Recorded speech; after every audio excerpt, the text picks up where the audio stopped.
Welcome to Peace, Love, Liberty Radio, online at fppradio.com. You know, I've got some really interesting news this week.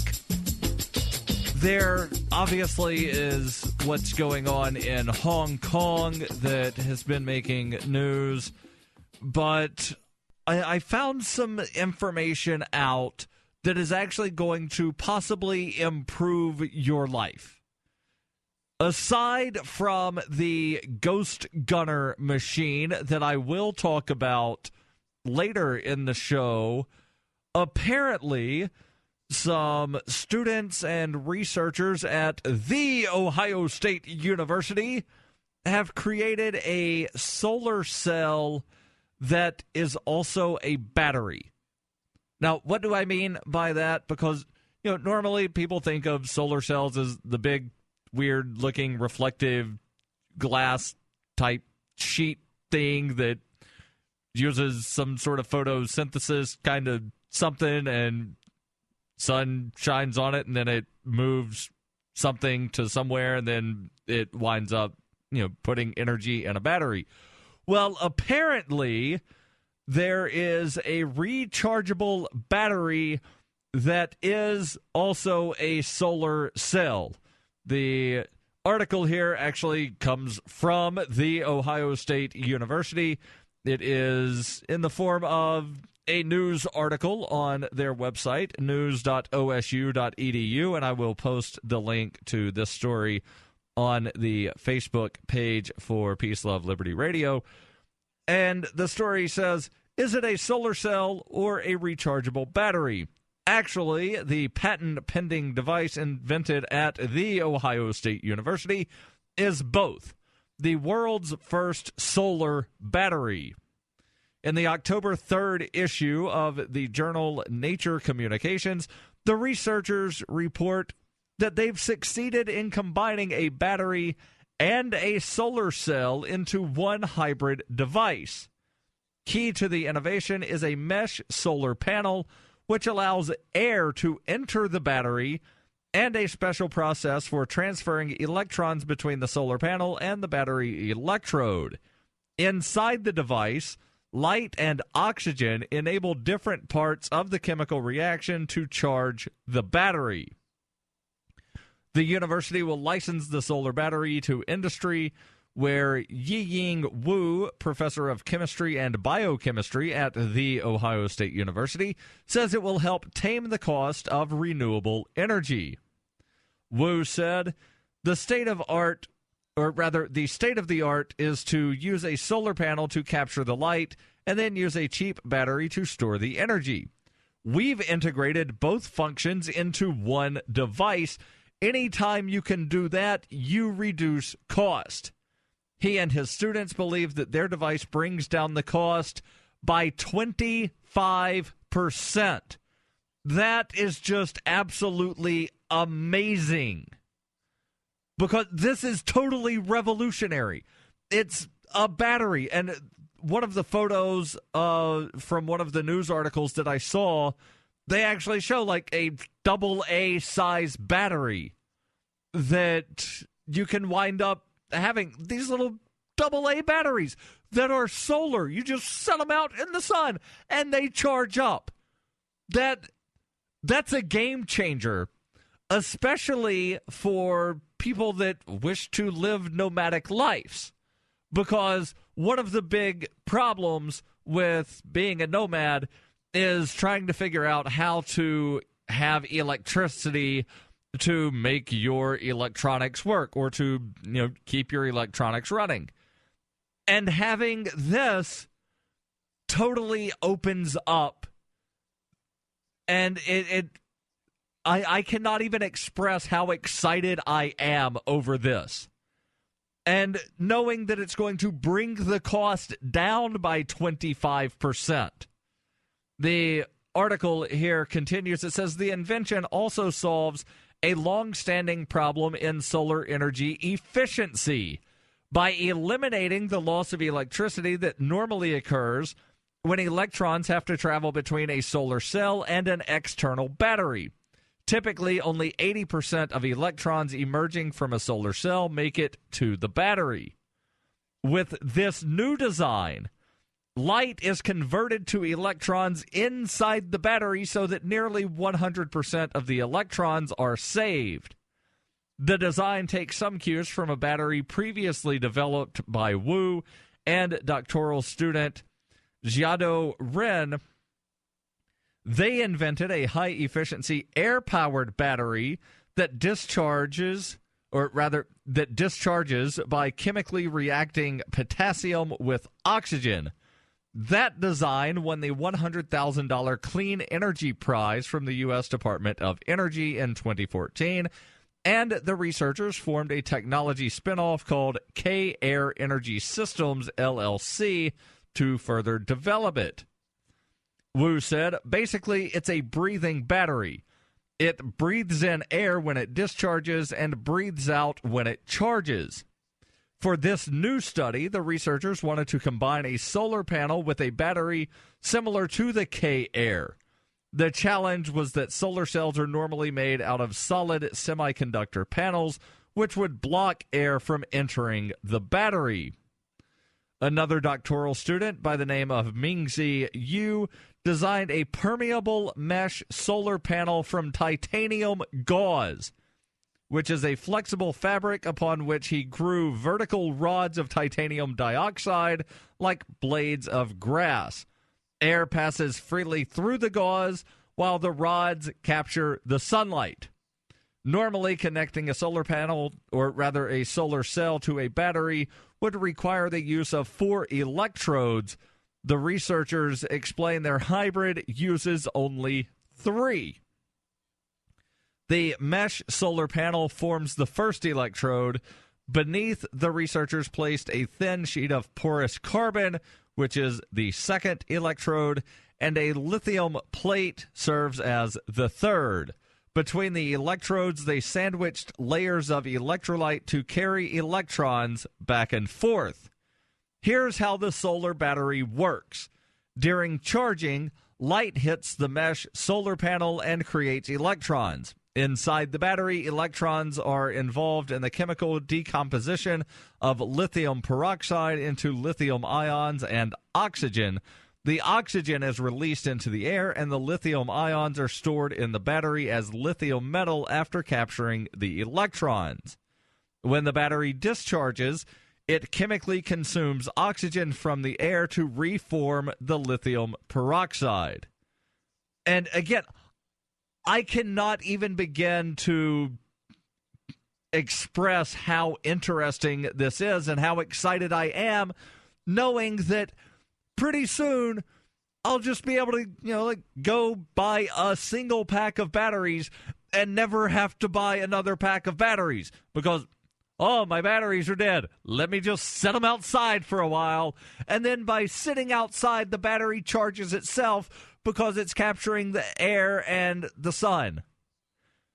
And this, again, they're estimating that they're going to cut the cost of solar energy by 25%.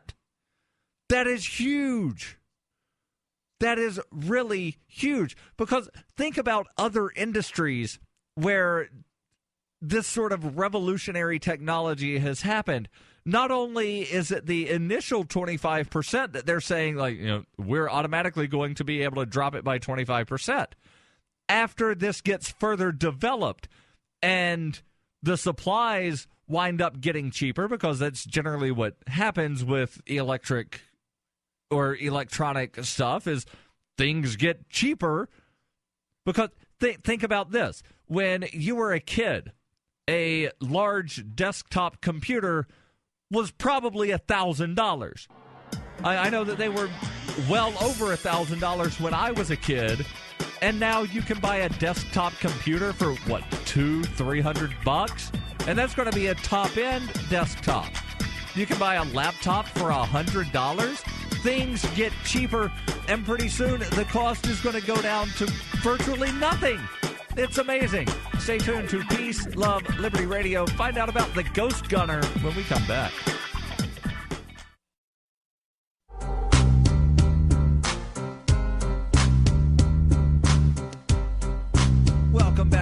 Peace, Love, Liberty Radio. Online at fppradio.com. Now, I'm going to tell you about the Ghost Gunner here in a second, but first, before I do, I want to explain one of the reasons that I am so excited about the solar cell battery that contains its own recharging thing. And that is because I plan on going on the road in the spring. I have something that I call the Not a Bus. It looks from the outside like a short school bus, but in fact it is not a bus. It is being converted into an RV. And so I plan on doing a road trip in the spirit of Motorhome Diaries and Liberty on Tour.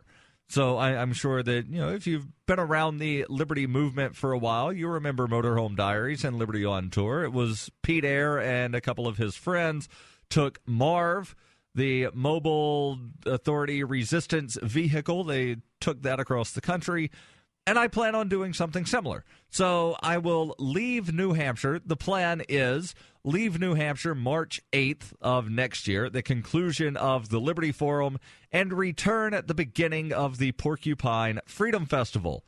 During the 104-day trip, I want to stop in at least 10 different cities across the country.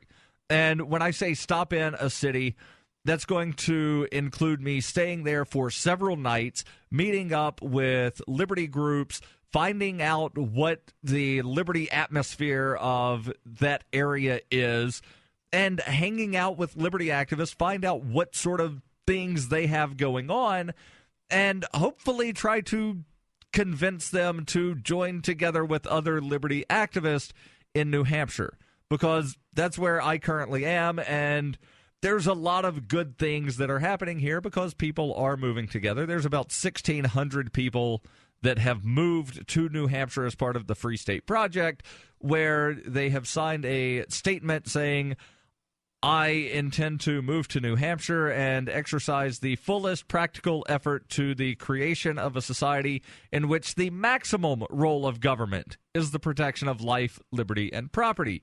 Some people are working to have the maximum role of government be less than that. Some people are working towards having absolutely no government. But the statement of intent says that the maximum role of government is protection of life, liberty, and property. But the tour, I will be going on the road, again, from March 8th until June 21st, and I can't go on the road without your help. So you can go to tour.fppradio.com, read more about where I plan on stopping and how you can help. There's a Bitcoin donation QR code there. There's NXT, which is another, I think, a very revolutionary cryptocurrency. Or if you want to donate with, the Federal Reserve notes, you can do that with the link to GoFundMe. And if you donate a certain amount of money, then I will definitely stop in your town. So, again, tour.fppradio.com. Find out more about the tour. Find out about getting your city added to the tour. And donate to help make this possible. Because I am really looking forward to it, and I want to meet interesting people across the country and find out what sorts of liberty activism is happening around the country. Tour.fppradio.com. So I say all of that to bring it back slightly to the solar cell battery, because I plan on being on the road. Electricity is going to be an issue being on the road. And one thing that is definitely going to make electricity feasible is solar and wind energy, because I don't want to be using the battery of the vehicle to charge my electronic devices. But I could very easily slap a solar panel on the roof, have it there while I'm driving down the road, have a small wind turbine, and wind up getting basically free electricity while I'm driving down the road, or even while I'm parked to do some work.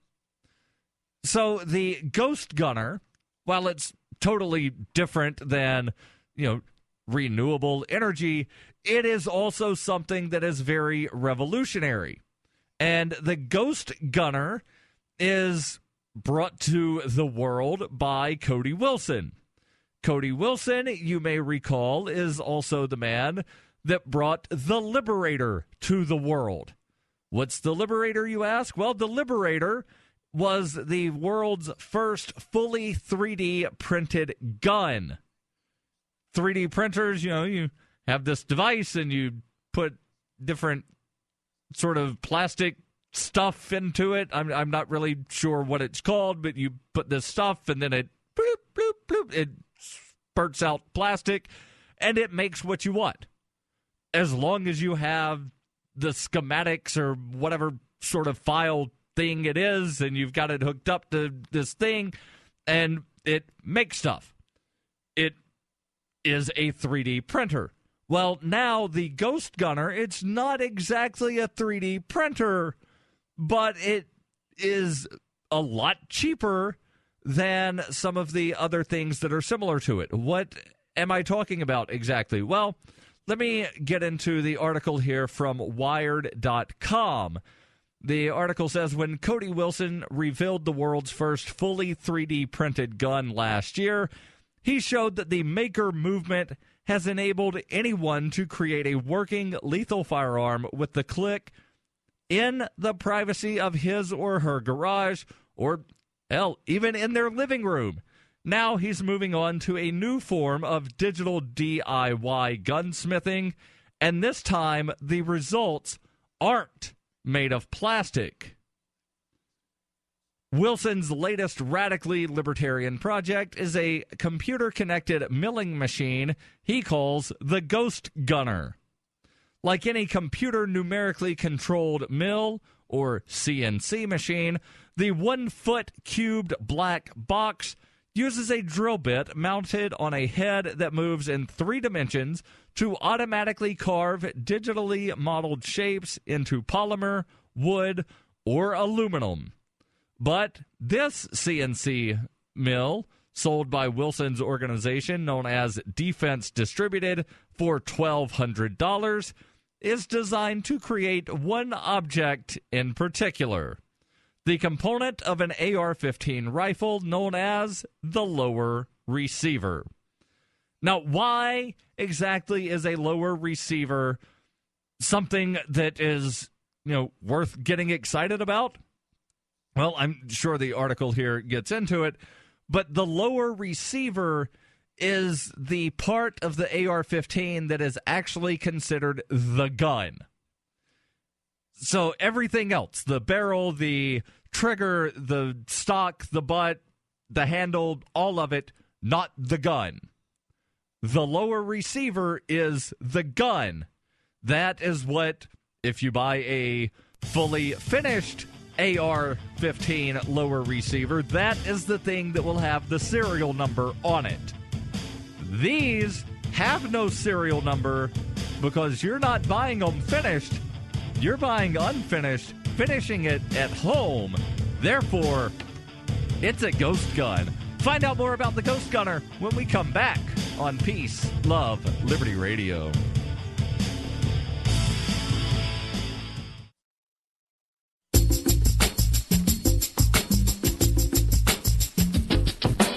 Welcome back to Peace, Love, Liberty Radio. Online at fppradio.com.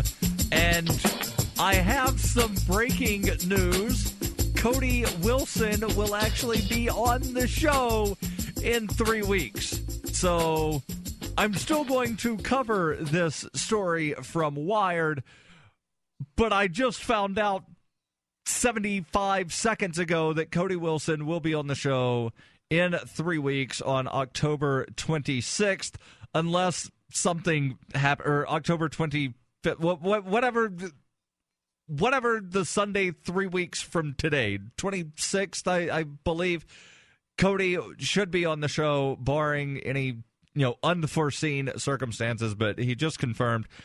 So back to the story here from Wired. The simple chunk of metal, that being the lower receiver, has become the epicenter of a gun control firestorm. A lower receiver is the body of the gun that connects to its stock, barrel, magazine, and other parts. As such, it's also the rifle's most regulated element. Build your own lower receiver at home, however, and you can order the rest of the parts from online gun shops, creating a semi-automatic weapon with no serial number, obtained with no background check, no waiting period, or other regulatory hurdles. Some gun control advocates called it a ghost gun. Selling that untraceable gun body is illegal, but no law prevents you from making your own. Exploiting the legal loophole around lower receivers isn't a new idea for gun enthusiasts. Some hobbyist gunsmiths have been making their own AR-15 bodies for years, but Wilson, for whom the Ghost Gunner is only the latest in a series of anti-regulatory provocations, is determined to make the process easier and more accessible than ever before. Wilson told Wired, "Typically, this has been the realm of gunsmiths, not the casual user. This is where digital manufacturing, the maker movement, changes things. We developed something that's very cheap, that makes traditional gunsmithing affordable. You can do this at home." Wilson's goal of enabling anyone to privately fabricate an untraceable gun is part of a larger anarchist mission, writes Wired, to show how technology can render the entire notion of government obsolete. And I cannot agree more than I do. That, yes, I do think that technology will render the entire notion of government obsolete, but some people will still think we need the government because without government, who would figure out fill in the blank? Because there's always an objection, right? Whenever you tell people, like, we can live without a government, or we can live with a smaller government for the minarchist among the listeners, if you tell your friends, we can live with a smaller government, but what about fill in the blank? Normally it's roads, police, fire, schools, mail. We can't figure out how to deliver mail. What do you mean? The F you can't figure out how to deliver mail. There's this wonderful thing called FedEx and UPS, which currently are prohibited by law from delivering first-class mail. It's not that they can't figure it out. It's that they're prohibited by law from doing it. They can only deliver second and third class. Roads. Roads are another easy one. Like, if government went away tomorrow, the roads would not disappear. So the building of the roads isn't what would need to be figured out. It's the repair for the roads. And still, that's not a very difficult thing because people can figure out how to do that. People figure out how to repair their driveway all the time. There's no government involved in repairing your driveway. If there's a big giant pothole in front of your yard and there's no government around to call to fix it, you would just call up some company that, is in the pothole repair business. And that's how you would repair the potholes. Schools, that's another easy one. There's a bunch of private schools. I think schools are one of the biggest it's one of the biggest wealth redistribution programs in the world. I would say in the country, but public government-run schools are worldwide. Of course, there are a few exceptions probably where the governments of some country would rather not let anybody get educated. But let's just say, it's a worldwide global phenomenon. Public government-run schools. It's a wealth redistribution program. And here's why I say that government-run schools are a wealth redistribution program. For someone who does not have children, they are still paying for schools to exist. Which means that if you look at the way in which schools are funded in your area, in most places it's through property tax or a combination of property and sales tax, then people that don't have kids are still paying that tax. People that have kids are paying the tax. In some cases, they're paying about the same amount of money, but it costs a lot more than what one person would pay in that tax to educate one child, which means that people without children or people without school-aged children, because the elderly, they most likely don't have school-aged children, they're still paying those taxes, which means that they are subsidizing someone else's child being educated. If they wanted to donate the money, that's fine. Donations are not forced. If you don't pay the taxes that they want you to pay, assuming that it's property tax and you own land, or even if you rent, let's just take it down and say you rent an apartment. Well, your landlord is covering the taxes out of what you pay in rent. Try this. Call up your landlord and say, hey, landlord, I don't want to pay the school portion of the property tax in my rent, and see what happens. Most likely, the landlord will tell you, well, if you don't want to pay the full rent, you don't have to stay here. So it's something that you can't avoid, even if you don't own property, as long as you're paying rent to someone. So back to the article here from Wired about the larger anarchist mission of Cody Wilson and Defense Distributed and others who think like Wilson. They say that they want to show how technology can render the entire notion of government obsolete. And I think the point that I was trying to make before I went on some long rant and totally forgot what I was saying is that, yes, technology to a certain extent will, or rather it should cause people to think about how certain things can function without government. Do you really need government to put out a fire? In a lot of places, governments don't run the fire department. In some places, people can't fathom how a fire department would work without the government. In some places, people can't fathom how garbage pickup would happen without the government. So it just shows that, hey, things can still happen without government. You don't need government being your nanny, being your mommy, or being your daddy for you to still function as a human being.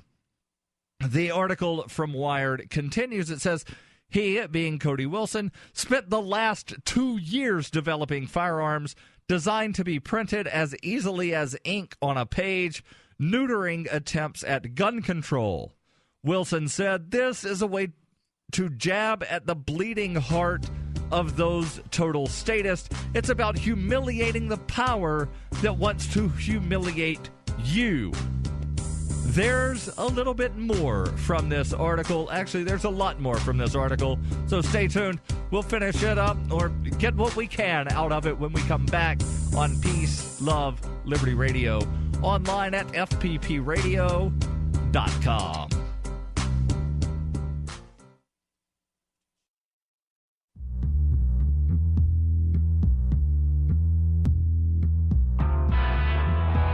Welcome back to Peace, Love, Liberty Radio,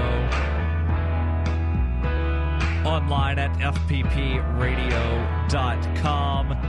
And before I get back to the article from Wired.com about the ghost gunner, I want to make sure that I tell you about an exciting social network that if you happen to be down in Orlando today at the Coins in the Kingdom event, then you probably met Jeffrey Tucker, who is the genius behind Liberty.me.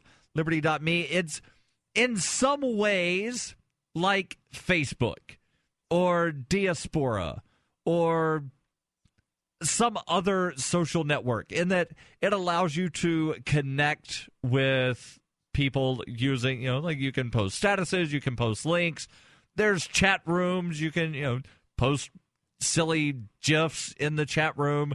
You can connect with people. In other ways, it's like a publishing website because it has a WordPress integrated into it so that you can publish articles. In fact, I republish pretty much all of my original content that goes on my main website, fpp.cc, also gets republished on my liberty.me blog. There is also something similar to Reddit so that you can post news links to news articles and people can vote it up, vote it down, although they don't really call it voting up, it's appreciating.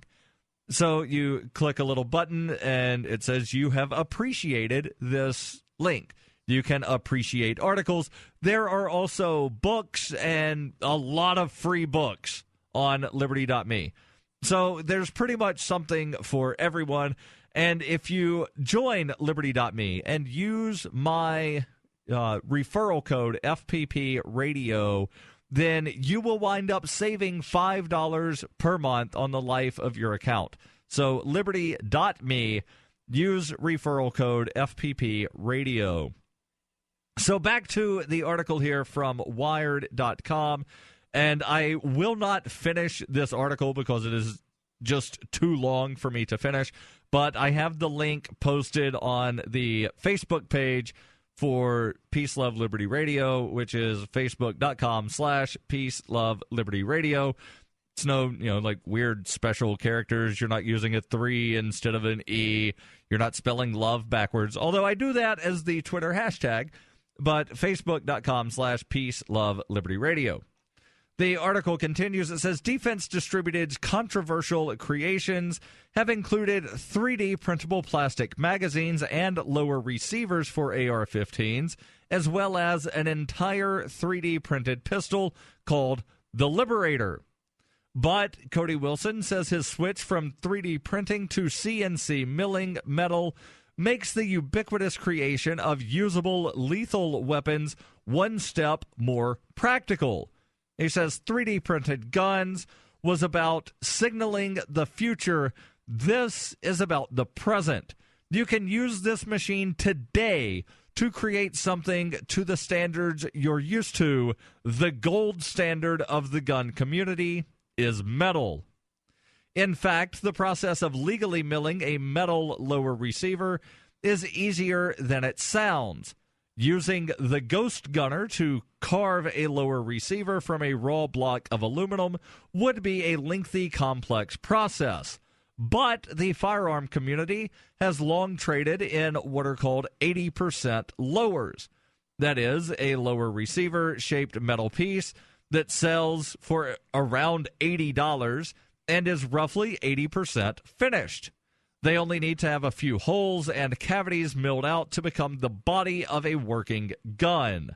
The Bureau of Alcohol, Tobacco, Firearms, and Explosives, also known as the Bureau of All That Is Fun, has defined the 80% lower as the closest an object can come to a regulated rifle without legally qualifying as one. But precisely finishing the last 20% of a lower receiver has still required access to a milling machine that typically cost around tens of thousands of dollars.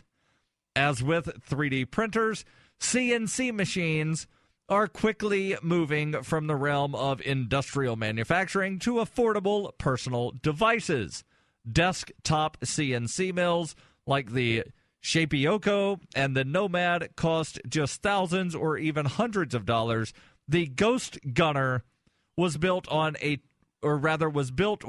$20 open source Arduino microcontrollers, a custom designed spindle, the head that holds the drill, and a steel carbide bit.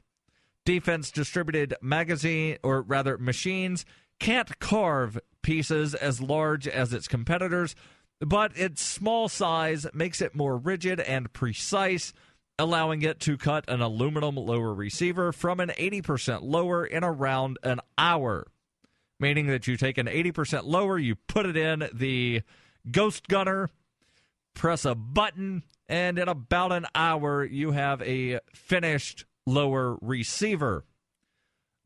That's a task that Wilson says would still be impossible with today's cheapest hobby mills that don't require five-figure professional tools. He says, we're making this easier by an order of magnitude. Subversive ambitions aside, Wilson doesn't hide the fact that the Ghost Gunner is also a money-making project. Unlike Defense Distributed 3D printing projects in the past, Wilson says selling its own CNC machine offers his group a way to fund its activities. They considered offering pre-orders of the device through an Indiegogo or Kickstarter campaign, but both sites have terms of service that don't allow the sale of weapons or tools that make them. Since he first launched Defense Distributed in 2012, Wilson has demonstrated a knack for throwing technological gasoline onto political fires, from uncontrollable 3D printed guns to Bitcoin money laundering software. His latest creation promises to be equally controversial. He's releasing the Ghost Gunner on the heels of a debate in California over a state law that would ban the manufacture of all guns without serial numbers. The bill, widely known as the Ghost Gun ban, had been introduced by Los Angeles State Senator Kevin De Leon earlier in the year and was designed to criminalize either 3D printing or finishing an 80% lower without a government-assigned serial number in California. The legislation passed California Senate and Assembly, but was vetoed by State Governor Jerry Brown, who wrote that he, quote, can't see how adding a serial number to a homemade gun would significantly advance public safety. So, in short, it seems to me that the Ghost Gunner and the Liberator and other things being done by Cody Wilson is a big, giant middle finger to the state. And I love it.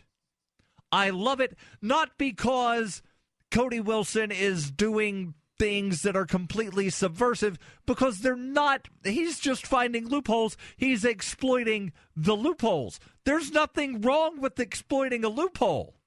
There is nothing illegal about exploiting a loophole. It's what the big giant manufacturing company, Ted Turner does it all the time.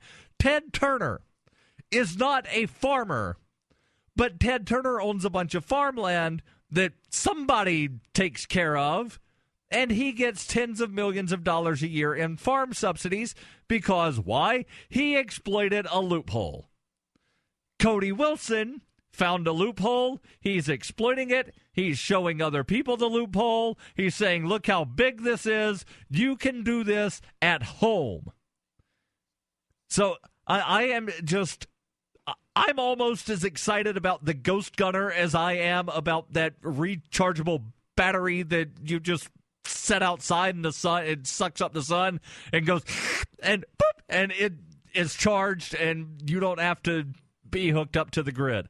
I love it because it shows people that, based on what this article said earlier, is that Cody Wilson is has a larger anarchist mission to show how technology can render the entire notion of government obsolete.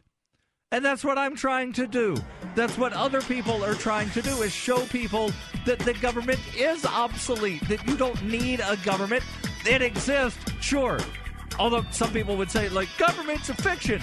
But you know what? Tell the millions of people in the Middle East that are getting killed by remote-controlled airplanes that that's not really happening. There's not really remote-controlled airplanes flying around. It's just a fiction. No, it exists. We don't need it. We don't need it. Stay tuned.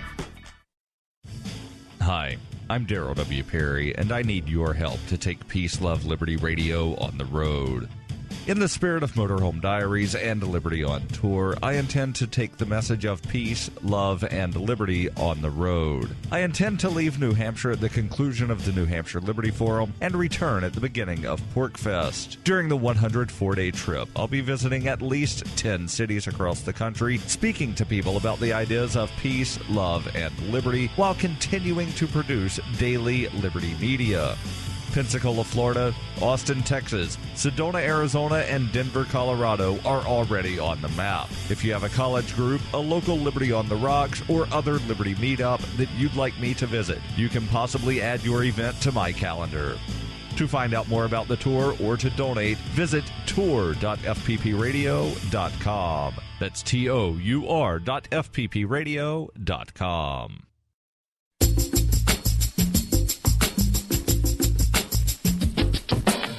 Welcome back to Peace, Love, Liberty Radio, online at fppradio.com.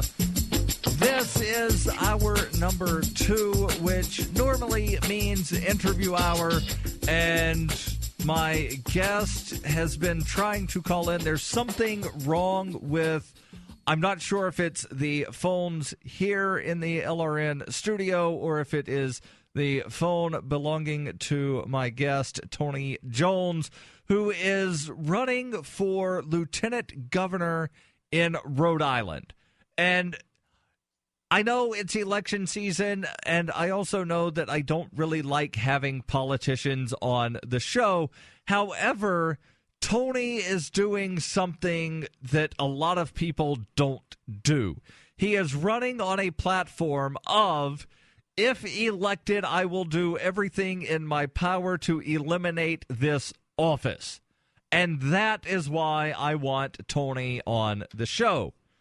But unfortunately, I'm having some kind of phone difficulty.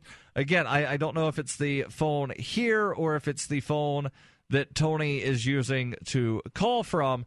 But until we get that sorted out, I have some interesting news. And it's news out of North Korea, and I'm not sure how true it is. It is a news story that says that former top officials from North Korea say that Kim Jong-Un is no longer in control of North Korea. The article, and just real quick, Tony, I got the chat message from you. If you are listening to the show, try calling back, and I'll take the call just directly on the air, and hopefully it winds up working out. Based on what he said, he could hear me, I just could not hear him. But the news story here from Vice says that an elite group of exiles from North Korea gathered in September in the Netherlands to discuss the state of the regime that they used to serve. The conference included top diplomats, an ex-senior official of the Ministry of Security, and a high-ranking military officer, but the keynote address was given by Jang Jin-sung, formerly a key member of Kim Jong-il's propaganda machine. Included in Jang's speech was a surprising assertion. North Korea is in the midst of a civil war. According to Jang, a former counterintelligence official and poet laureate under Kim Jong-il, members of the Government Organization and Guidance Department, or OGD, a powerful group of officials that once reported only to Kim Jong-il, have stopped taking orders from his son, Kim Jong-un. The OGD, according to Jang, has effectively taken control of the country, and a conflict is simmering between factions that want to maintain absolute control over the economy and others seeking to gain wealth through foreign trade and a slightly more open market. Jang told Vice News through a translator just a few days ago on Thursday, quote, "On one hand, it's people who want to maintain a regime monopoly. On the other hand, it's not like people are fighting against the regime, but in a policy sense, they want to take advantage to get influence. It's not actually consciously civil war, but there are two incompatible forces at play." Jang's statements come during a moment of peak curiosity about the Hermit Kingdom. Kim Jong-Un, the portly 31-year-old who assumed the title of Supreme Leader after his father's death in 2011, has been absent from public view for nearly a month. He was last seen walking with a pronounced limp during a July ceremony commemorating the death of his grandfather, Kim Il-sung.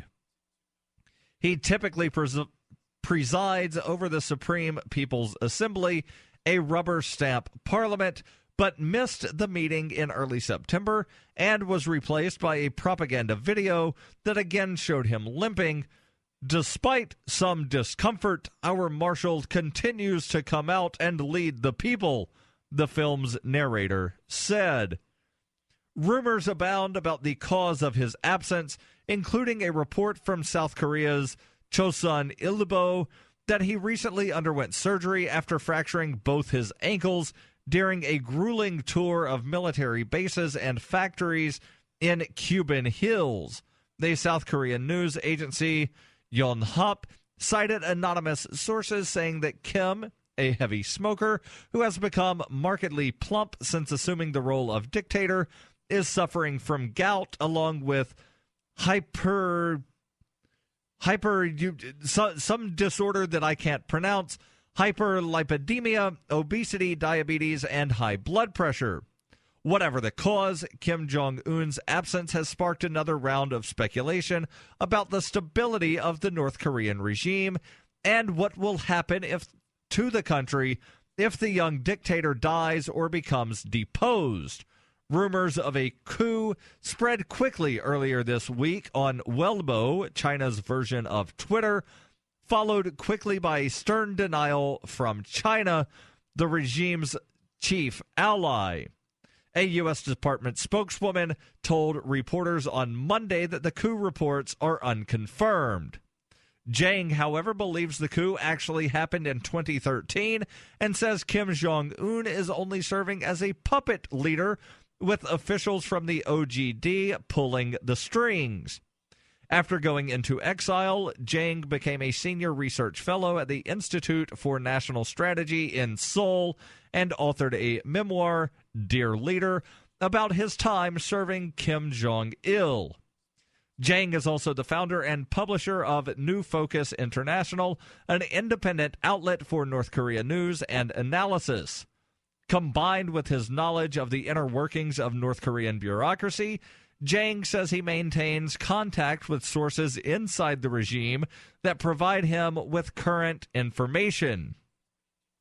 According to Jang, the coup coincided with the execution of Jang Sung-taek, Kim Jong-un's uncle by marriage. A longtime political rival of the OGD, but considered untouchable because of his family ties to Kim Jong-il, Jang Sung-taek was officially charged with consolidating his own power with factional maneuvering and selling off state resources at below market value for personal gain. He was summarily purged last December, and a popular but false rumor had him being eaten alive by dogs. Quote, when Jang Sung-taek was executed, that totally broke everything, Jang said. You just can't touch a Kim family member publicly. It's the OGD's claim to legitimacy. It's them saying no one is more legitimate than them. By Jang dying, Kim Jong-un is now surrounded by the OGD. Jang, that being the exile, Jang, his New Focus International reported on the coup in December and dissected the politics that were at play. According to New Focus International reports, the OGD has exercised virtual control over North Korea since its foundation by Kim Jong-il in the early 1990s. Other members of the government and the military became honorary power holders and proxies, while men who exercised power on behalf of Kim Jong-il remained behind the scenes through the parallel OGD structure then as now. It described Kim Jong-un as the avatar of the Kim family cult, the legitimizing face of a state ruled by the OGD. So it basically seems as though, if this report from Vice News is to be believed, it seems as though Kim Jong-Un is not actually in charge. No one really knows where he is, and the military is running things, or at least a very elite group from the military. The Organization and Guidance Department is running things in North Korea, so it seems. Stay tuned.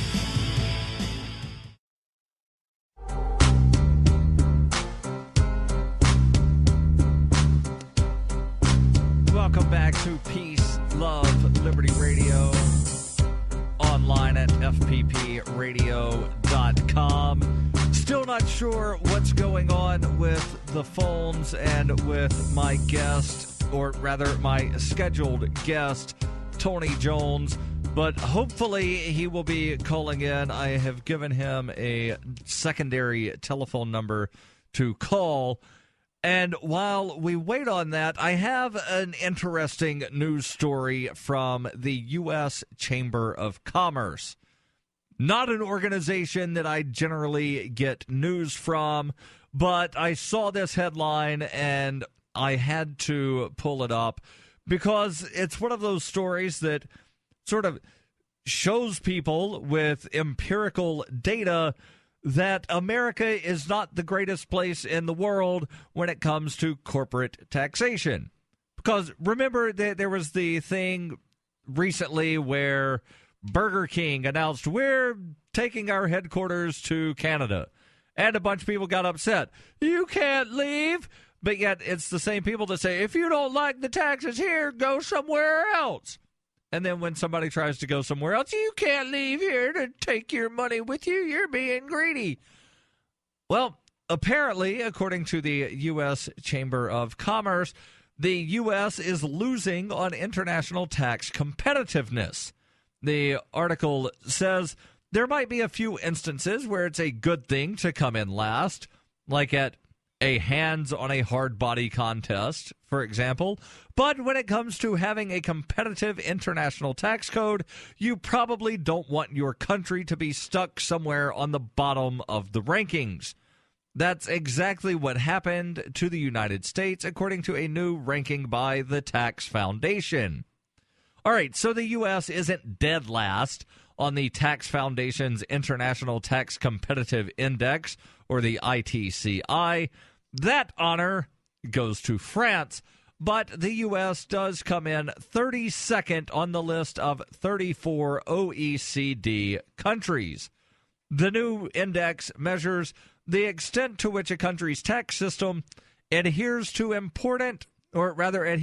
two important principles of tax policy: competitiveness and neutrality, taking into account more than 40 tax policy variables. The Wall Street Journal, which requires a subscription to read, has an editorial by their editorial board, and luckily the U.S. Chamber of Commerce has posted some of that here for us, with the developed world's highest corporate tax rate at over 39%, including state levies, plus a rare demand that money earned overseas should be taxed as if it were earned domestically. The U.S. is almost in a class by itself. It ranks just behind Spain and Italy of all economic humiliations. America did beat Portugal and France, which is currently run by an avowed socialist. Not the U.S., but apparently France. The U.S. is run by a closeted fascist, just as under the previous administration it was run by a closeted fascist, and before him, etc., etc. The new index suggests taxation is a greater burden on businesses in the U.S. than in countries that American liberals have long praised as models of enlightened big government: Finland, Germany, Norway, and Sweden, with their large social safety nets, all finish in the top 20 of the new ranking. The United Kingdom of Great Britain and Northern Ireland manages to fund socialized medicine while finishing 11 spots ahead of the U.S. Liberals, according to the Wall Street Journal, liberals argue that U.S. tax rates don't need to come down because they are already well below the level when Ronald Reagan came into office. But unlike the U.S., the world hasn't stood still. Reagan's tax-cutting example ignited a worldwide revolution that has seen waves of corporate tax rate reductions. The U.S. last reduced the top marginal corporate income tax rate in 1986, but the Tax Foundation reports that other countries have reduced the OECD average corporate tax rate from 47.5% in the early 1980s to around 25% today. This is also a message to self-styled conservative reformers who lecture that today's economic challenges aren't the same as they were under Reagan, but propose to do nothing about the destructive U.S. corporate tax code. They're missing what could be the single biggest tax boost to economic growth and worker incomes.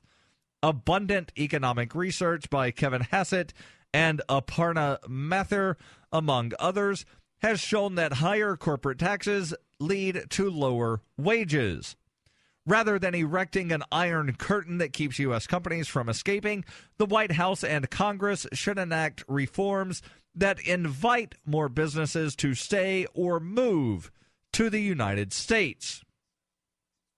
The blog post here from the U.S. Chamber of Commerce concludes comprehensive tax reform is essential to ensure continued success for middle-class families and businesses across the country. The Chamber has long led the charge on the need to reform the U.S. tax code, which has not had a comprehensive overhaul since 1986. As part of its effort, the Chamber recently launched the Fair Reform for Growth campaign, which is a multi-million-dollar ad campaign to educate policymakers and voters about the need for a modern and competitive tax code. Now, I would argue that they're not going far enough, that we don't need a tax code, that the tax rates should be zero, and anything that any government does should be fully funded through voluntary means. Remember the bumper sticker? I'm sure you've seen it before that said, wouldn't it be great if schools had all the money they needed and the military had to have a bake sale? Well, the point of that was basically, I'm going to say the so-called liberals were upset because they think that schools should just have unlimited money. But the point that they were trying to make isn't actually that the U.S. military should operate via bake sale.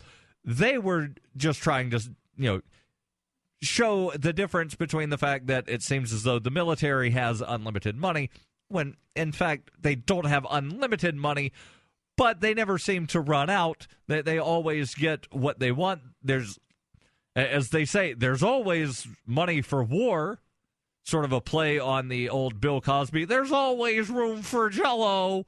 There's always money for war when it comes to the Republicratic duopoly. They can always find money for war.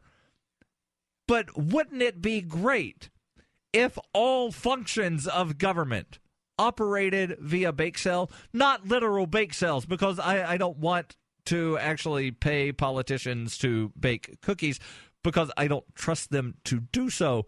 But the things that people want, like fire protection. In a lot of places, that's not funded via government, but fire protection, for example, is something that people would gladly pay for. Certain aspects of the police department, people would pay for.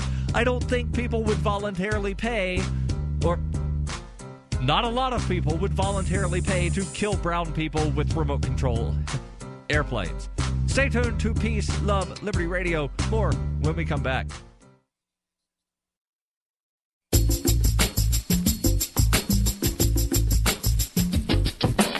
Welcome back to Peace, Love, Liberty Radio.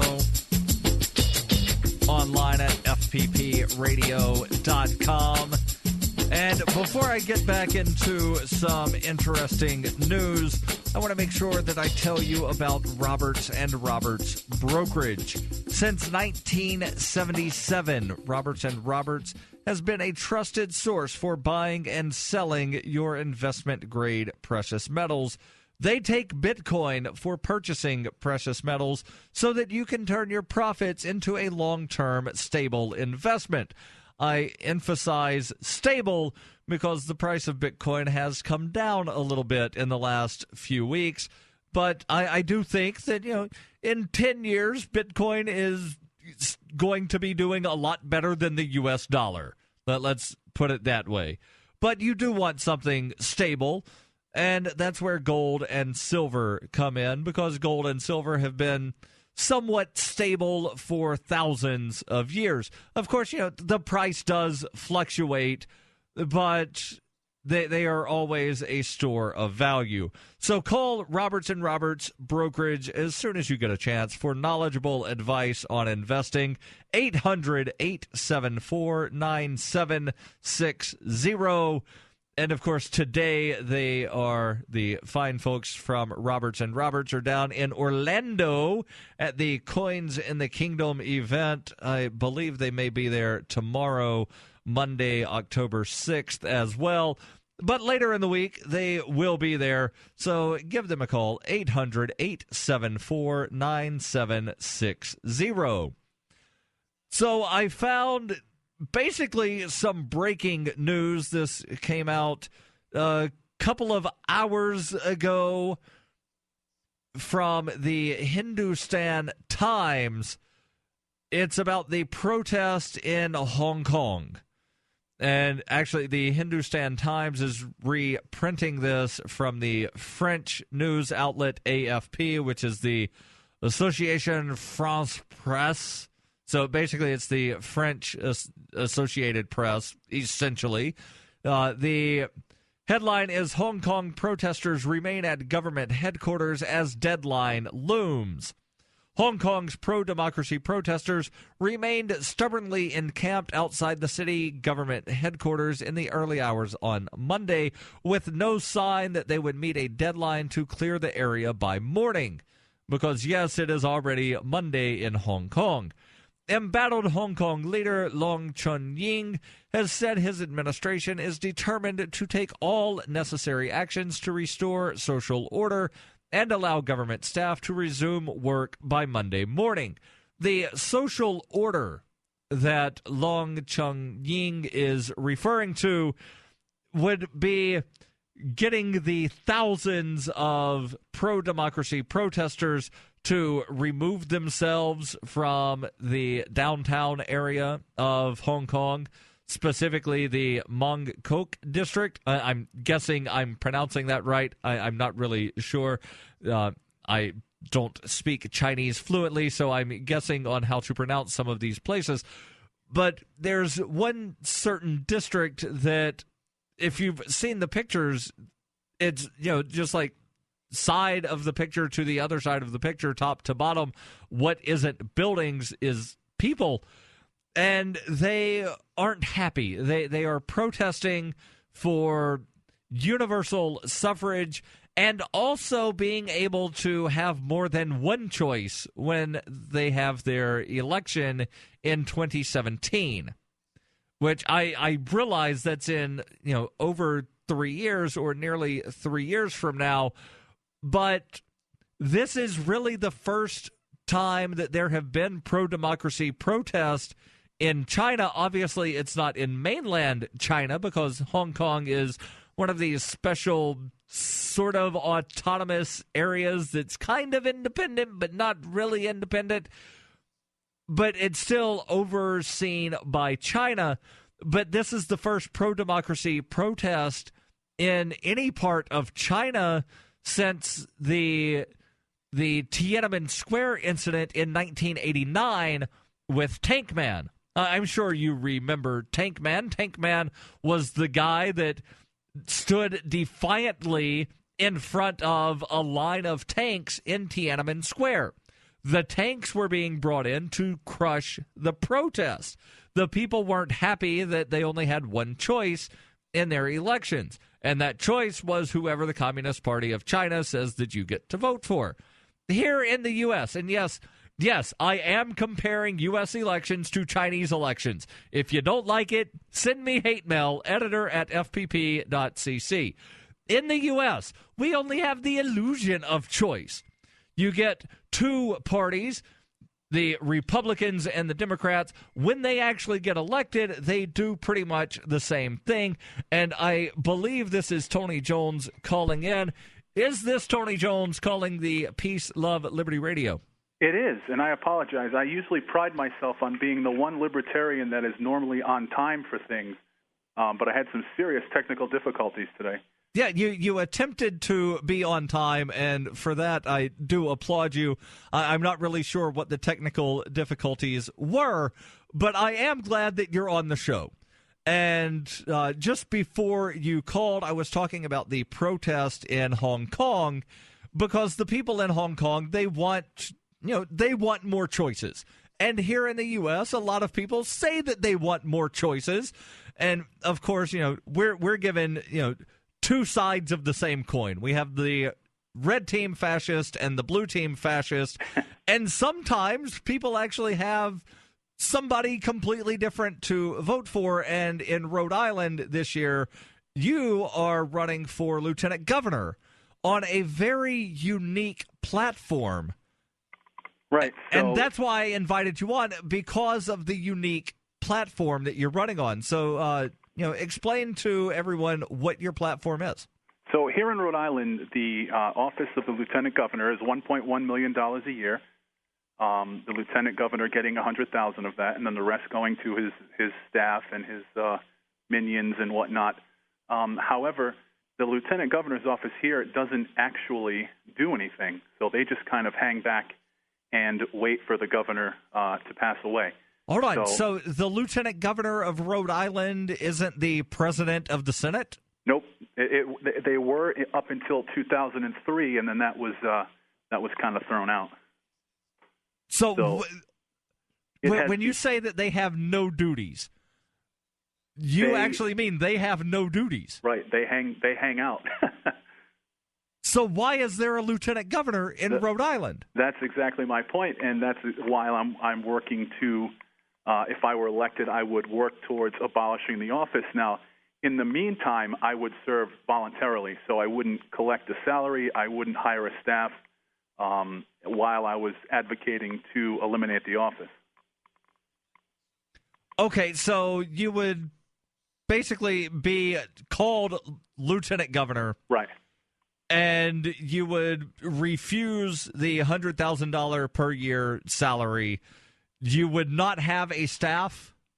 I have, this is a bad example today because I couldn't get it to work, but I have a cell phone, and on my cell phone I have Gmail, and I have Facebook, and I have Twitter. So essentially that would be my staff. If there were an emergency involving the governor, they could get a hold of me anytime.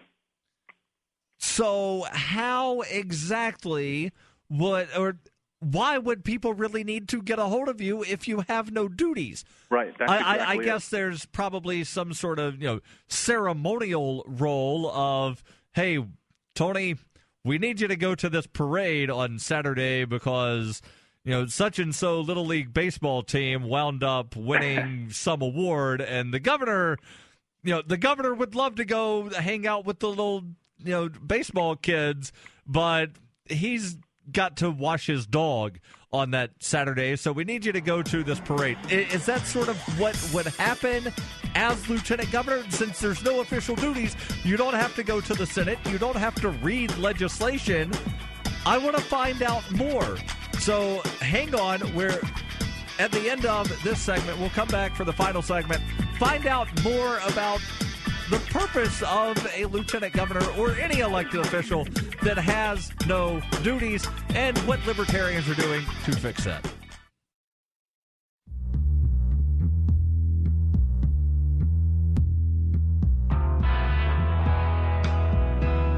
Welcome back to Peace, Love, Liberty Radio. Online at fppradio.com. Tony Jones is my guest. And Unfortunately, this is going to be a short interview because there were technical problems at the beginning of the hour. But Tony, I am glad that you were able to get on the show, at least for a segment and a half. Now, one question that a lot of people have, and I'm sure you've heard this as you've been out campaigning, is, well, we need a lieutenant governor because if we don't have one, then who would be governor if the governor winds up, leaving office? Right. So Rhode Island actually, when you look at the scope of power, Rhode Island has the 47th weakest governor in the United States. So, I personally believe that I would uphold the will of the people and that I would make a fine governor. And there's bureaucrats that do all the heavy lifting as far as budgets and things of that nature go. So, it's not the thrust of this campaign, but I do feel I would make a good governor if I was called up upon to serve. And as a third-party candidate, I could work with both sides without kind of the traditional push and pull of Democrat versus Republican. Are there examples of other states that you've pointed to, such as New Hampshire or Arizona, that don't have a lieutenant governor? The one that we've kind of been pushing with this campaign is Arizona, where they kind of rolled it into the work of the Secretary of State. There's a few other prospects we have as far as just kind of rolling it into the governor's cabinet or making it the Speaker of the House. So there's a few different things, but it's not worth $1.1 million, no matter how it comes down, or just eliminating it. It's a holdover from the 19th century where the governor would get in a horse and buggy, and you needed a lieutenant governor there to take over. That's not the case anymore. Right, and if the lieutenant governor had some duty, such as being the president of the Senate, as is the case in a lot of places, then, at least that person is doing something to earn the paycheck. But I still don't see how you can justify $1.1 million to have someone who has no official duties. Right. Here in Rhode Island, it's become kind of, I know this isn't very shocking, it's become kind of a public and a paid stepping stone. So a lot of our former lieutenant governors have, obviously, they've gone on to run for governor, or they've become heads of different departments. It's really kind of been a placeholder for people that are looking to further their career in the bureaucracy. They don't do anything. They get paid, and they just kind of wait for the next thing to slide into. It's a slap in the face to any taxpayer. So would the lieutenant governor there in Rhode Island be allowed to go before various legislative committees and suggest in a very authoritative manner how the legislature should vote on different legislation? That's the other thing.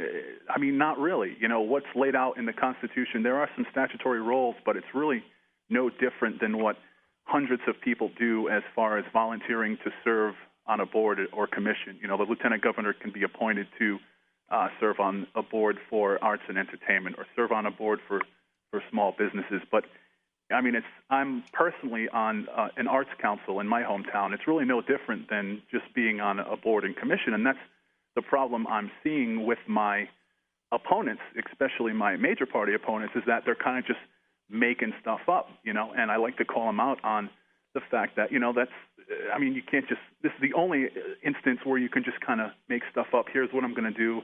I'm going to give this to this group, but that's not the case. They can't do it. Right, and the reason that I had asked about the lobbying is because in a lot of places you will have elected officials that in their official capacity, they will go to various legislative committees and tell the legislators all the horrible things that will happen if this bill gets passed, or all of the horrible things that will happen if this bill does not get passed. One thing that the Deputy Secretary of State in New Hampshire does is goes before the Election Law Committee and explains to them all of the reasons that ballot access should not be eased for minor party and independent candidates. And It's one of these things of, that's part of the functions of his job is to advise the legislature on certain things. So therefore, it's not considered lobbying, even though, there's statutes saying that elected officials can't lobby, blah, blah, blah, but they can still go testify because testimony isn't lobbying as far as the definition goes. So the Deputy Secretary of State tells all of the horrible things that would happen if the ballot access requirements were reduced. And so then the legislative committee decides, well, the Secretary of State told us all these horrible things. We had a bunch of people come in and tell us, hey, we want more than 2 parties on the ballot, but there's going to be bad things happen, so let's vote it down. So what I was thinking is, since you have no official duties, if it's not considered lobbying to go talk to the legislatures or to the legislators, then you could go and tell them, hey, here's some wonderful things we could do. We could get rid of, you guys already got rid of the vehicle inspection there in Rhode Island. Let's make vehicle registration voluntary instead of mandatory. Right, and I think that bully pulpit aspect, for me, if I were elected, would be something I would take to kind of a PR. I'm a communications guy, so I would kind of take that, even though it sounds cheesy, that bully pulpit aspect to the people, and in a public manner, talk about, marijuana, industrial hemp, arts and entertainment here in Rhode Island. But that bully pulpit aspect would be just me working on my pet projects. And again, I don't feel comfortable taking $1.1 million a year to work on my pet projects, but that's exactly what my opponents want to do. They want to take that money and they want to work on their pet projects. They want a paid kind of scratching post. So I'm sure you've seen some polling numbers. What are your chances of getting elected as lieutenant governor there in Rhode Island? Oddly enough, we have a gubernatorial race going on, and then the capital city, Providence, has a hotly contested mayoral race. So we haven't had any polling numbers come out yet. I have been invited, and I have participated in the mainstream debates, actually the NBC debate I was in that aired earlier today. So the feedback has been great, but there's no solid polling numbers, and it is a 4-way race. There's a moderate party here in Rhode Island, and they also have a candidate. So, it could be interesting splitting it 4 ways, but I don't have any solid numbers to go on yet. And one thing that I think is really interesting there in Rhode Island, the lieutenant governor is elected independently of the governor, where in a lot of states it's, here's the governor, lieutenant governor combo, you vote for whichever party. If you don't like the lieutenant governor candidate, oh, well, you don't get a choice on that because you're voting for the 2 people as a ticket. Right. And in Rhode Island, the lieutenant governor is a completely separate race. And I think that's another example where if I was elected as the quote-unquote third-party guy, again, I'm not beholden to whatever is going on between the Democrats and the Republicans. I could kind of work with both sides, and I don't owe anybody anything. Right, and you could also be opposed to the governor on certain issues because you're not necessarily going to be from the same party. And correct me if I'm wrong, Tony, but does the Libertarian Party have a gubernatorial candidate? We don't, unfortunately. Actually, I'm the sole Libertarian candidate this go-around. So. And what is the ballot access like there in Rhode Island? Because I know in a lot of states, you have these giant hoops and hurdles to jump through. Here in New Hampshire, the Libertarian candidates didn't even get on the ballot, so people only have a choice between Republicans and Democrats when it comes to most of the races. There are 8, maybe 9 races across the entire state this year that have something other than a Republican or a Democrat on the ballot. Right. We went out there and hustled. We're fairly liberal as far as ballot access goes, but without a gubernatorial candidate, I couldn't run as a team. So I can't express the gratitude of the people that came forward to help me out. We ran kind of this shoe leather ballot access, so we needed 500 registered, straight up legit signatures. So we went out and we made sure we were covered. We got 1,200. We put those in. And then that made sure I had my 500 if anything fishy happened. So. 500?